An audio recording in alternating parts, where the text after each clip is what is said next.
Why hello there everybody, it is I, Tony aka TTBurger, and hope you all had a happy New Year's Eve and a happy New Year. And 2018 has rolled into us very quickly, quicker than I thought it would roll in. And today for the first video here of 2018 here, we're gonna talk about something very simple. We're gonna play a little pinball. We'll talk about a little pinball with the game Extreme Pinball on the PlayStation here. And pinball games, from as far back as I can remember, need no introduction. In fact, pinball games have been very popular for like pretty much the days of like the NES and stuff.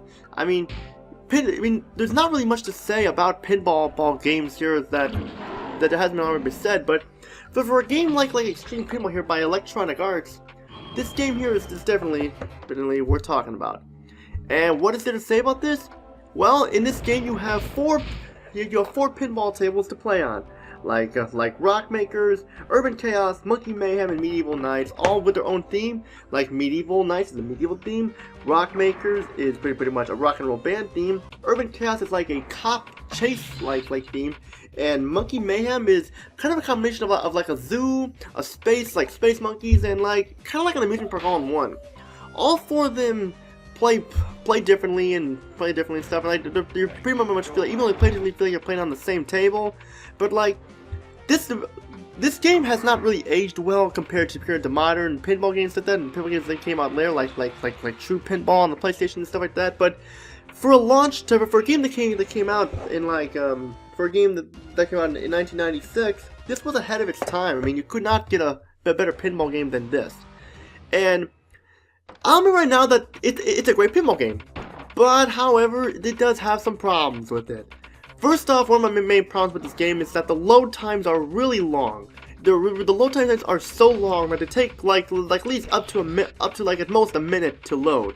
And there's a lot of load times here. Load times when you start the game, load time when you start up the table, when you quit to the menu and stuff. There's only like 3 load times I can talk about. But the load times here are just really long. I mean, this isn't necessary for them to be this long. But when you get started here, the game's graphics here for its time are pretty good for a game that came out in 1996. I mean, like they're very cartoony-like, which is what we expected from like games back in 1995, 1996 like that. And like the pinball tables here look great. I mean, like because there have been some pinball games on the PS1, like Kiss Pinball. Yeah, looking at Kiss Pinball, which is probably one of the worst pinball games I've ever played in my life. And it was actually the first pinball game I ever played for the PlayStation until I got Extreme Pinball, and it pretty much blew my mind on how this game, Extreme Pinball, came out in 1996, and Kiss Pinball came out in like 2000. And this game looks better, sounds better, plays better, and stuff, and the ball doesn't get stuck so much like how it did in Kiss Pinball. If I don't take it back, the ball didn't get stuck at all. But I will admit right now, like, another complaint I have is that the controls are stiff. I mean, when you're thinking, how can the controls be stiff in a pinball game when all you do is just, like, hit the ball with, like hit the levers, hit the buttons for the levers and stuff like that? Well, you press the X, square, circle buttons. Well, you press the X and square buttons to move the right lever, and you press any button on the D-pad to move the left lever. The problem is the D-pad just doesn't work that great for, like, a pinball game, because, like, sometimes when you press the D button on the D-pad, it will not respond properly.